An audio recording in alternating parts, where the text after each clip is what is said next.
It's my belief that as language teachers who facilitate language learning and support our learners, that we should take active responsibility for ensuring that they understand what's happening at all stages of the lesson. In my view, even the most advanced learners inevitably are not going to understand what you want them to do. The one time you didn't have an ICQ, an instruction checking question.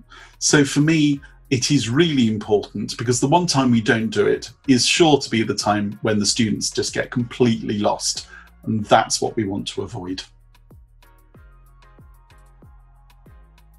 We need to use CCQs, as without them, we run the risk that the students tell us, if we ask the question, do you understand, that they have understood, but we have no active feedback mechanism for knowing that they generally have.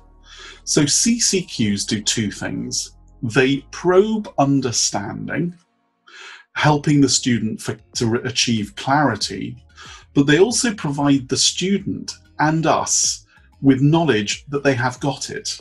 Plus, if the student didn't catch the understanding of the grammar or the vocabulary you were teaching first time round, the CCQ is a fantastic second opportunity for them to be able to understand what it is you want them to be able to use.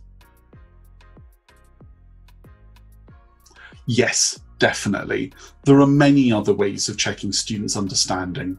The use of realia, the use of translation if appropriate, and very often it will be, the use of student explanation, and a whole host of others, including timelines, which we cover in the workshop.